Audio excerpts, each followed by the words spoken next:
Alright, what up YouTube? It's Plock the Master Gamer here, and I just wanted to make a quick little update video on my racing setup. In the last video about my setup, I talked about these base shakers that I got, and just these mounting brackets here, they're like $39.99 or $35.99 or something like that. After tax though, they're like 40 bucks. Like these, like just metal L brackets are $40, and I wanted a way to be able to have, you know, like a wireless keyboard and mouse on my setup, and I didn't want to have to spend more money on these fucking brackets here.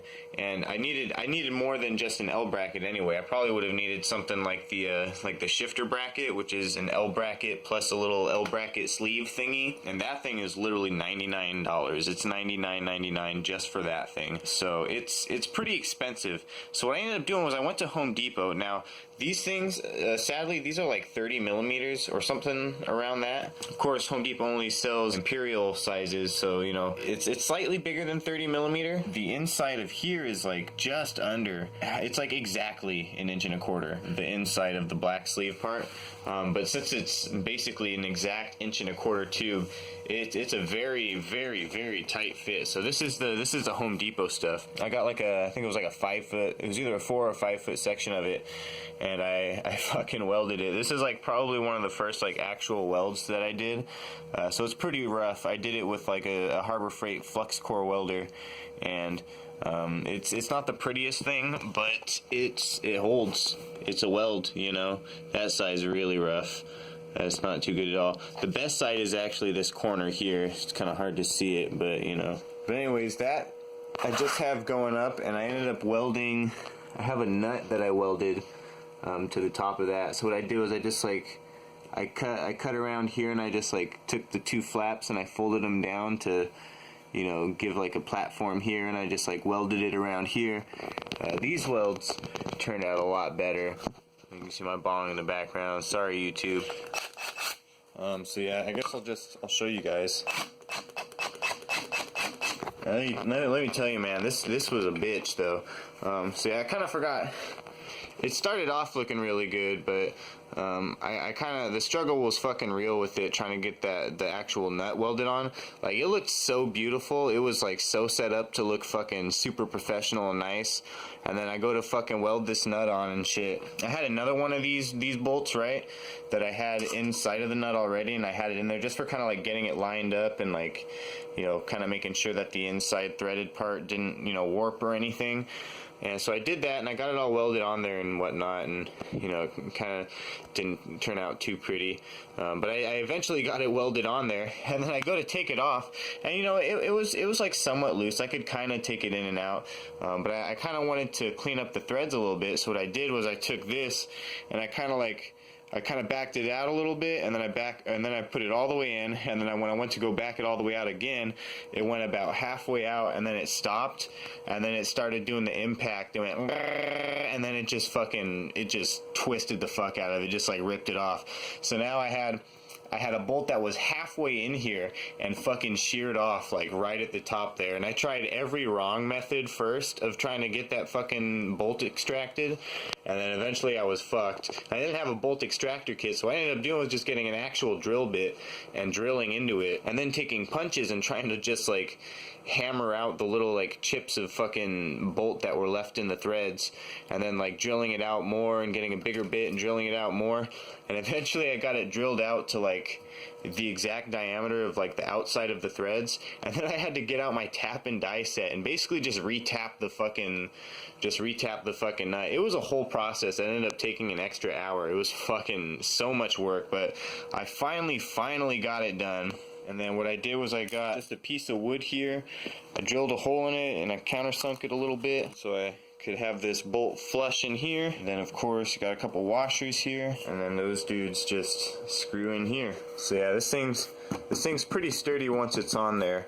And then I do eventually want to get more of these Velcro strips, but I literally only had that much, and I had to cut it in half and use both sides there. But I mean, it sticks well enough. It's just like kind of wobbly for the time being. But you know, I can like type and navigate menus and stuff, and it's kind of wobbly, but it stays on there. That's pretty much all I need, is just something that stays on there. And then of course I needed a mouse pad, and I don't know if this is gonna be my permanent solution or not, but this was like the quick and easy and actually like pretty effective solution that I came up with, and it's actually like easily removable too. Basically what I did was I took a CD case and I took magnets and I hot glued them on the inside of the CD case onto the lid, and it was good to go. I could just always put it back in that position and they'll be lined up, and it'll have decent, you know, strength to it because they're neodymium magnets, and there's quite a few of them on there. And then what I did was I just super glued a bunch, did a couple squiggles, and I cut out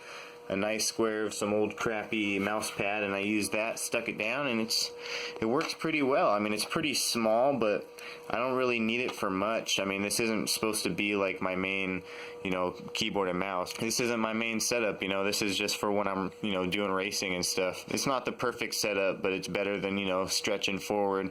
I do eventually want to kind of upgrade this, maybe get it slightly bigger, because it is pretty small. Again, like it's good enough for what I need, but it is pretty small.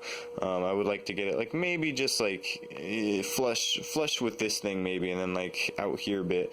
So just slightly bigger. But anyways, that's pretty much it. Just wanted to show you guys my setup. And yeah, I haven't been making too many BeamNG videos lately. Mostly because I don't like fiddling with the camera and stuff, and I don't get very many views on those videos either. So it's kind of like not very much return on investment for the amount of time and energy I put into editing those videos and recording them and stuff, because I do like to have, you know, the first person camera with, like, you know, the wheel and the, you know, pedals and shifter and that stuff. It's nice to have that stuff in view, so I actually do have plans to kind of make things easier for me, and so you'll probably end up seeing a lot more racing videos because of it.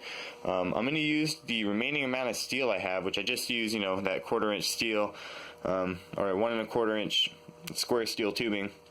I'm going to make another L bracket. The L bracket's not going to go too tall. It's going to go to about here, and then I'm going to get smaller square steel tubing just because, you know, I don't really need much. It's just going to be to hold a GoPro, so I'm going to get like maybe like a 1/2 inch square steel tubing or something, and that's going to come up here to about like this shoulder part here, and then there's just going to be like a clamp for the, like a clamp mount for the GoPro, and then yeah, it'll just always be pointing there. It'll be like permanently fixed for the most part. I never really have to fiddle with it.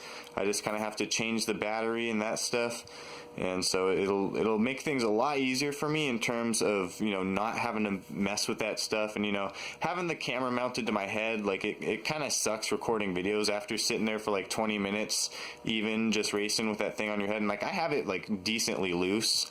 I have it loose enough to like not hurt me as much, but tight enough to not like flop around on my head and like lose its position. And I still like it hurts my head after like 20 minutes. If I'm sitting there recording a couple videos, like after an hour, like I'll legit have a headache from, you know, having the GoPro on my head. So it's just kind of like a hassle to make the videos, and I feel like I'm kind of making them for nothing. So once I get the whole, like, you know, physical mount for the camera setup, things will be a lot better. I think I won't have to think about the videos as much. I'll just kind of like turn it on and go. But you probably still won't see as many of them just because, like, you know, the Fable videos tend to be pretty popular, and they're a lot easier to make for me too. So I mean, the return on investment's better, people enjoy them more. So it's just kind of what the subscribers want. So I mean, as always, if you leave comments, like leave me suggestions for videos. If you want to see BeamNG videos, I'll make BeamNG videos. It's just, you know, most of the suggestions I've been getting are for Fable videos, so I've been trying to like focus my energy there. So yeah, make sure you're leaving comments, leave suggestions for videos you want me to make if you do want me to make them. As always, make sure you're liked and subscribed and all that stuff so you can see all my other gaming content. And yeah, that's about it for this video. Hope you enjoyed it. Just a short little, or not too short now, just a little update on my racing setup here, my nice custom wireless mouse and keyboard I got going on. So yeah, that's it for this video. Hope you enjoyed it. Peace out.